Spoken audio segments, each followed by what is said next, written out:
I was completely taken aback when my husband Jonathan unexpectedly suggested that I should move back to my parents' house, even though they were already living with us. His sudden declaration left me stunned, yet he seemed to think he was being entirely rational. He bluntly asked, "Do you have a problem with that? Don't argue with me. I'm fine with divorcing you if you do." His recent behavior had been cold and distant, and I had my grievances too. I had considered the possibility of divorce myself, but it didn't seem right for him to force me out of our home. As I stood there in shock, I thought to myself, I'm the one paying $3,200 for our expenses. Does he even acknowledge that?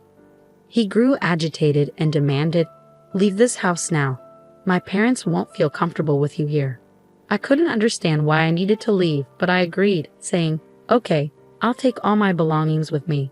Once I consented, he appeared pleased and abruptly said, "Then do it," before walking away. Immediately, I contacted a store to sell my things. My name's Betty, and I live with Jonathan, who is 3 years my senior. We met through mutual friends, and what started as a casual meeting quickly evolved into spending an entire day together. Jonathan expressed his aspirations of becoming a voiceover artist, and I was captivated by his resonant voice. I've always had a fondness for soothing tones. It seemed he felt the same attraction, as we exchanged numbers and planned more outings. Before long, we found ourselves in a relationship almost effortlessly, without ever formally discussing it. I had just graduated from college when we met, and dating someone with a bit more life experience like Jonathan was thrilling. My friend Laura expressed concerns about our 3-year age difference, but I assured her it was no big deal. I genuinely liked Jonathan and felt his affection in return, so I wasn't worried. Eventually, Laura came around, trusting my judgment. Jonathan and I had been together for 2 years when he broached the subject of marriage. I had already spoken to my parents about him, including his age, and they were eager to meet him, harboring high hopes for our future. I often wondered when he would propose, and it turned out to be during one of his regular visits to my apartment. We were just lounging and enjoying each other's company. It wasn't the most romantic setting, but it was very much Jonathan's style, and I was fine with it. When he popped a question, I simply responded, "Sure, let's get married." Perhaps we both approached the whole thing with a laid-back attitude. After the proposal, we visited each other's parents. However, I didn't quite click with Jonathan's family. When we arrived at his parents' home, the place was decorated with items that seemed to mimic old-fashioned luxury, but felt insincere. His parents were dressed in costly attire and adorned with flashy jewelry, giving off an air of trying too hard to appear affluent. Our tastes and values appeared to be quite different, and I doubted we'd get along well. During the visit, Jonathan's mother even made a disparaging remark about my appearance, which was hurtful. I was taken aback by the behavior of the family of the man I intended to marry, but ultimately, I reminded myself that I was committing to Jonathan, not his family. As Jonathan and I prepared to get married, I reassured myself that it was okay if I didn't particularly enjoy his parents' company. I wouldn't have to spend much time with them, so I chose not to let it trouble me excessively. After our wedding, as we settled into our new condo, I noticed that Jonathan seemed preoccupied with something. One day, he suddenly asked, "Hey, who was that woman in the blue dress at our wedding?" Considering there were several guests in blue, I couldn't immediately pinpoint whom he meant. "Which woman in a blue dress?" I asked, trying to recall. "You know, the one who gave a speech as your best friend," he clarified.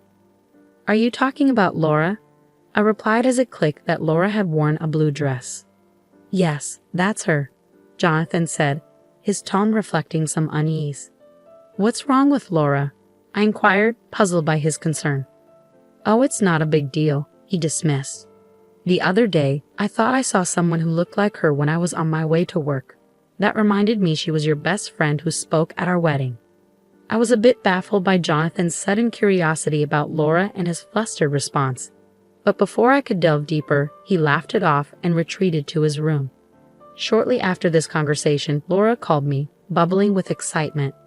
"Listen, Betty, my boyfriend's coming back to Canada next year," she shared.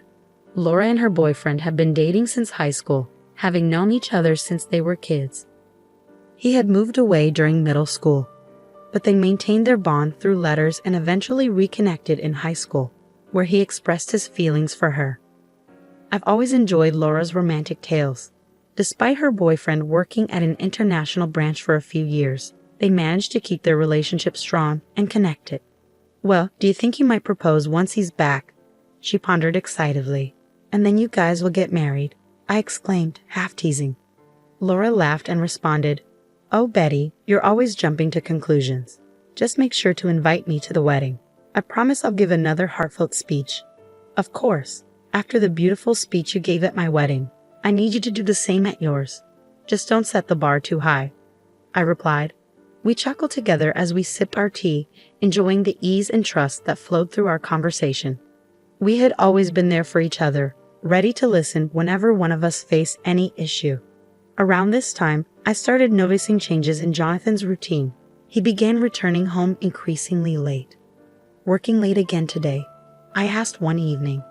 Yeah, you think I shouldn't work or something, he retorted. Even after our marriage, Jonathan clung to his dream of becoming a voiceover artist. He was dedicated, juggling part-time jobs to fund his voice artist classes. Unfortunately, all his earnings from these jobs were funneled straight into his training, leaving me to cover all our living expenses. This situation made it difficult for us to save any money together. As time passed, it became clear that Jonathan was not willing to compromise on his aspirations for the sake of our financial stability. My concern grew as he put in excessive hours at his part-time job, which only added to our financial strain. Hey, haven't you been working too much lately? They shouldn't be making you do so much overtime, even if it's just a part-time job, I mentioned one day. I told you I'm fine. More money is always better. Just keep your opinions to yourself, he snapped back. By then, Jonathan had become distant, no longer even using my name when we spoke. Since our marriage, Jonathan had begun to address me merely as you, and I had expected him to speak to me with kindness and more frequently. However, his words were often harsh. His once gentle voice had grown rough, and his drinking had increased significantly. At times, his voice even sounded hoarse, which was concerning given that voice artistry demanded a healthy voice. Despite this, he seemed disinterested in discussing his health and increasingly avoided conversations with me. Eventually, he started ignoring me altogether, even when we were in the same room. Amidst these challenging times, Laura called me. She mentioned she had something important to discuss. Given my concerns, I suggested we meet up, eager for a conversation with Laura. We decided to meet at a cafe and chose a booth with a private seating area. Laura selected our booth carefully, a spot where the counter and staff could easily see the entrance. You chose this booth specifically? I asked, noticing her cautious approach. Yes, she replied. I wanted a spot where the staff could see if there was a suspicious person outside our door. A suspicious person? Is that related to what you wanted to discuss? I asked, connecting the dots. Laura nodded, her expression tense. She explained that ever since she left her job about a month ago, she felt like someone was following her. Now, she even felt watched on her days off.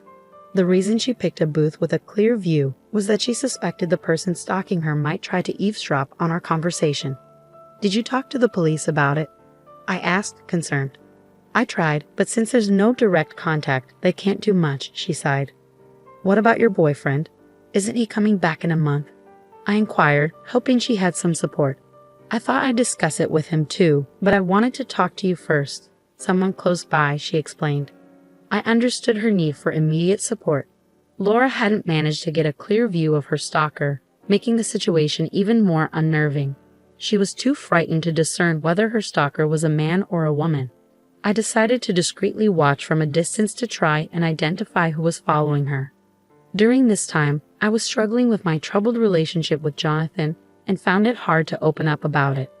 But as I kept an eye on the situation, I made a shocking discovery.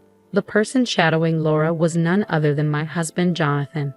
Jonathan often claimed he had to work late, but I noticed that after his shifts, he lingered near Laura's workplace and followed her as she left. I was stunned to realize that the person causing my best friend such fear was my own husband. Witnessing Jonathan tracking Laura with a creepy, unsettling grin completely changed my perception of the man I had married. The man I had fallen in love with now seemed like a stranger, and the love I thought would last forever turned cold. I knew I had to tell Laura the truth. I urged her to move immediately for her safety. With the help of her colleagues, she arranged for someone to drive her from the underground parking lot directly to her new residence. We took these precautions to ensure her safety as Laura made her escape. Jonathan's frustration intensified when he realized Laura had moved away. Eventually, his pent-up anger erupted. "My parents are going to live here, so you need to go back to your parents' house," he demanded abruptly one day. I was taken aback by his sudden and unreasonable demand. "If you have a problem with that, then I'm fine with divorcing you," he threatened, losing his temper. Though I had my grievances and had even considered divorce before, the reality of our deteriorating relationship hit me hard at that moment. I couldn't believe that Jonathan thought he could just kick me out of our home. After all, I was the one paying $3,200 for our monthly expenses. I wondered if he even remembered that as I gave him a skeptical look, but he just snapped, "Just leave already. My parents can't move in if you're still here." "Why do I have to leave?" "I don't understand at all," I replied, frustration building. Despite my confusion and frustration, I calmly said, "Okay, I'll take everything I bought with me." Seeing me agree, Jonathan impatiently told me to hurry up and walked away. I immediately contacted a local buyback service, and the next day, they arrived at our apartment. At first, Jonathan smirked, thinking I was simply packing to leave. However, his smirk faded into shock as he watched the workers evaluate all our furniture and appliances. Once they finished, except for the items in Jonathan's room, a staff member handed me a quote. "The total value is $299,000, they said. I quickly signed off. "Okay, sell it all." Suddenly, Jonathan snapped back to reality and grabbed my arm. "Why are you selling everything? My parents are going to live here. How can they if there's no furniture?" I shook off his grip and countered, "What do you mean? When we got married, you told me you were broke because you were paying for your acting classes. You asked me to handle the rent, furniture, and living expenses. I never knew you were that broke. I feel deceived. Remember the $3,200 I've been covering every month? From now on, you'll pay that, and with your parents moving in, I bet it'll be even more." Jonathan went pale, realizing the gravity of the situation. He attempted to regain his composure quickly. "You thought talking about money would make me cancel the divorce? Who do you think you are?" "I've already gotten close to a rich lady," he said, striking a pose. I remembered how Jonathan had been following Laura recently. If he considered that getting close, then his perceptions were deeply flawed. Laura, who came from a wealthy family, her grandfather, a businessman, and her father his successor, never flaunted her wealth. She lived just like me and our friends, not judged by her family's wealth. Yet it seemed Jonathan had learned of Laura's background and saw her as a better match, thinking perhaps that wealth made one person preferable over another. This notion infuriated me, but I knew Laura would never be interested in Jonathan. She had been with her high school boyfriend for years, and he was due back in the States soon with plans for them to marry. When I mentioned that Laura felt uneasy because someone had been stalking her daily, Jonathan was taken aback upon hearing that Laura found him creepy and that they weren't close. "I always walked Laura home," he protested. "You're lucky I didn't call the police," I replied sharply. "But I didn't know she had a boyfriend. He's been away. She picked me over someone she doesn't know," Jonathan tried to justify, misunderstanding their relationship. "They've been writing letters since they were kids and talk almost every day. And unlike you, who's only had part-time jobs, her boyfriend is successful. Even her dad likes him," I pointed out. Jonathan looked profoundly sad as I laid out the facts. It was clear that his delusions about forming a relationship with Laura were just that, delusions, and reality was setting in hard. As people arrived to take our belongings, he appeared somewhat relieved. "I guess you're all I've got now. You'll always support my dream of becoming a voiceover artist, won't you?" he asked, trying to seem unfazed. I responded with a steely gaze. "Sorry, I've already begun divorce proceedings. We should communicate through our lawyers from now on," I said coldly. Jonathan, perhaps thinking I still had feelings for him, clung to me. "Don't say that. Haven't we been getting along all this while?" "Getting along? Ever since you discovered my best friend Laura is wealthy, you've become distant and started spending time with her. Right after our wedding, I realized then that I had made a mistake," I continued. Jonathan broke down in tears. Despite being older, his childish weeping made him even less endearing to me. I could no longer bear to be near him. "Enough," I snapped. I've also informed your Uncle Anla about the divorce. You know he's a tough man. Well, he's decided to work for him, which means I can no longer support your voice artist dreams. You barely practice as it is. It might be time to accept reality and stay away from Laura, or I'll call the police." With those final words, I left, determined not to look back. For now, I would stay with my parents, though I considered moving closer to my workplace if I found a suitable place. Meanwhile, Jonathan ended up working for his uncle as predicted. His parents, who had planned to rely on him financially after his marriage to Laura, also moved in with him, all working for the uncle.